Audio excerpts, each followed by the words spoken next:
happened in little old Park Forest. And I have to Western tell you Avenue. this, I have to tell you this, that after a few years of both the Youth Commission and Aunt Martha's, the subject came up of applying for the All-American City title in terms of our population size and everything.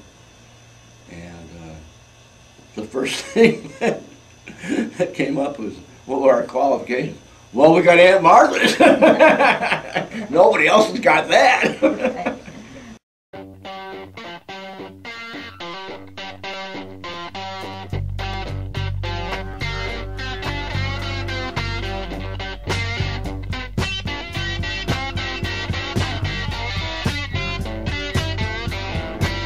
Well, I came upon the child of God. He was walking along the road, and I asked him, tell me, where are you going? Mister told me. Said, I'm going down to Yesta's farm, gonna join in a rock and roll band. Got to get back to the land, said my soul free. We are stardust, we are golden, we are billion carbon, and we got to get ourselves back to the garden.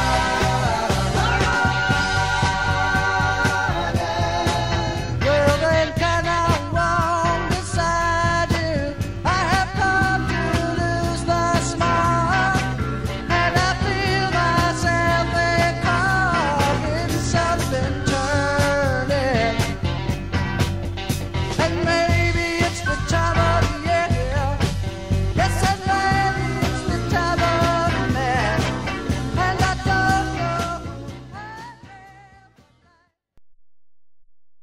It was 1969, and anybody who, was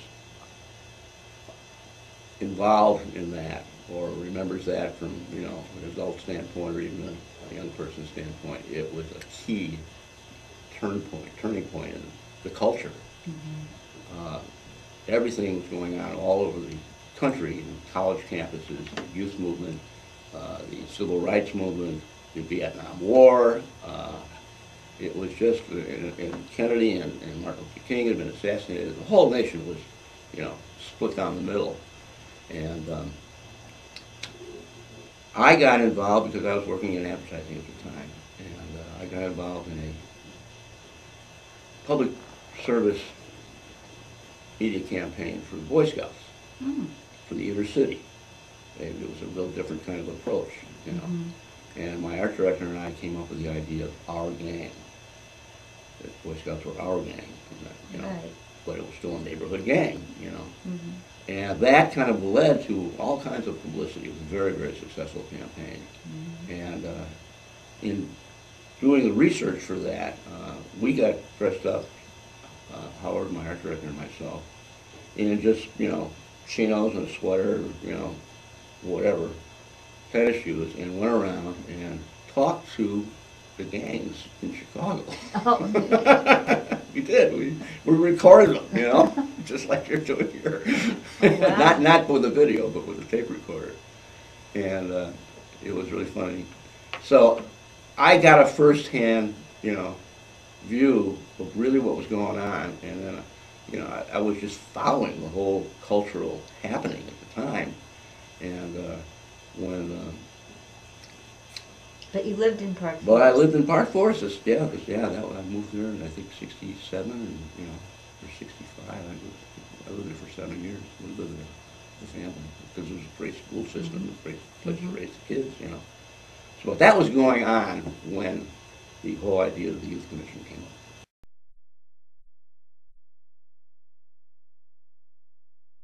I read in the Star, the Park Forest Star, that they were going to have the village board was going to have a meeting about creating a youth commission.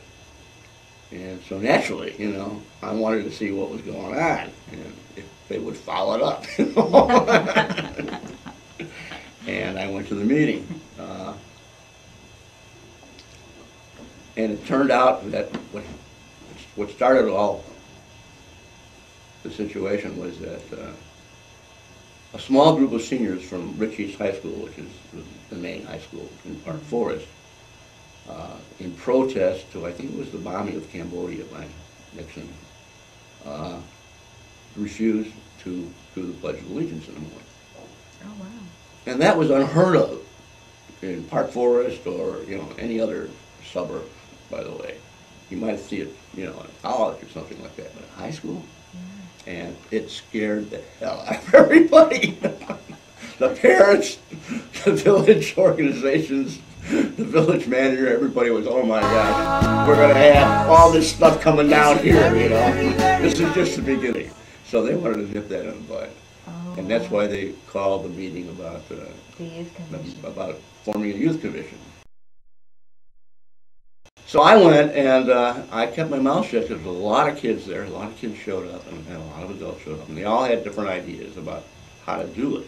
Mm-hmm. And really the board kind of was getting carried away with all this input that they could get from the young people.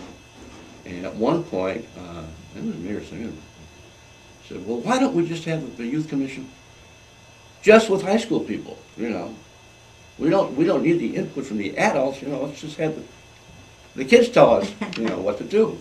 That's when I raised my hand. And I told them, and I was all for a youth commission. I thought it was a very positive move, and I understood why they wanted to have one. But that would be a very, very bad idea. Because if adults were not involved on the commission, then nobody would listen to the kids. Mm-hmm. I mean, they could go through all the stuff that they were asked to do, but then in the end, if somebody had an objection, it was too far out, we never did this before, or whatever, and it wasn't backed by somebody involved who were responsible adults, as they're supposed to be at the time,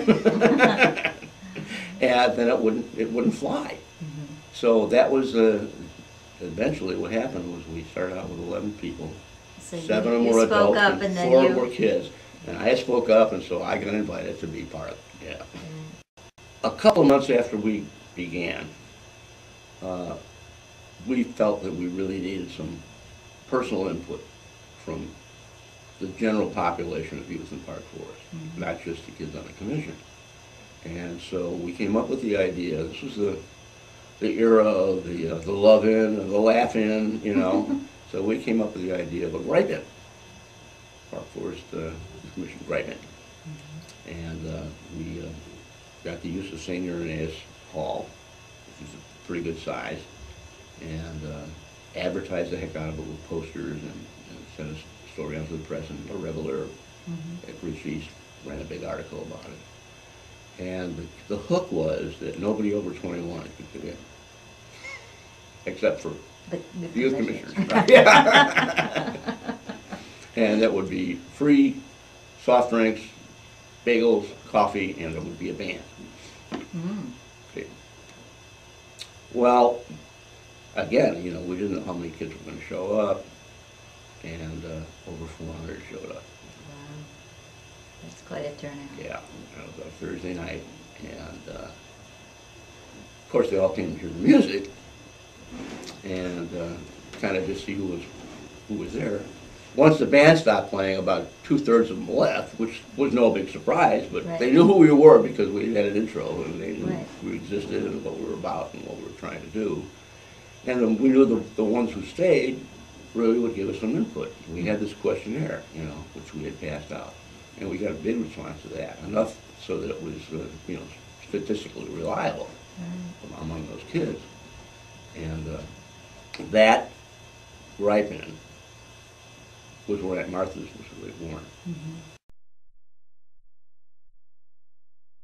Aunt Martha's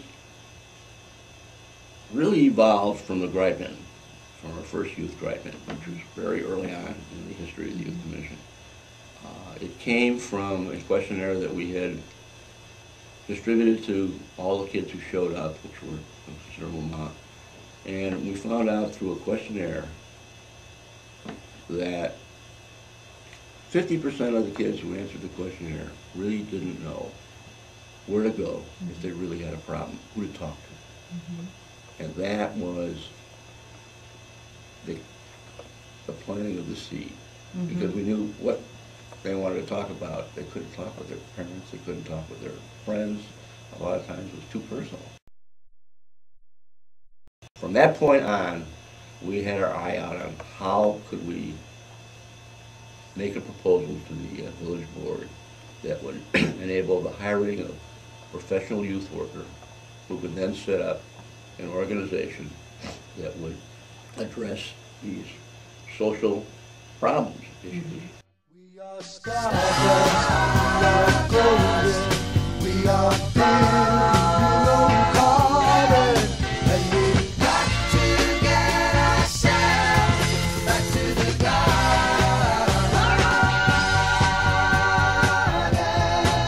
Well then, can I wrong decided? I have come to lose the smile, and I feel myself becoming something turning.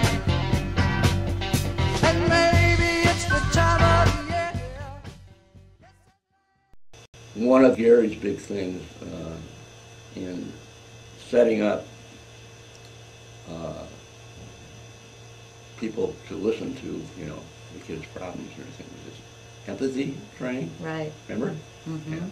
So you know, that sounded really interesting to me, and basically it was about really listening, you know, and asking questions that would continue the conversation, but Right. keeping your mouth shut. And I thought, you know, I'd really like to take that course and see, you know, how we're doing it. So I did, and I totally flunked. Gary put his hand on my shoulder. Bob, this is not for you.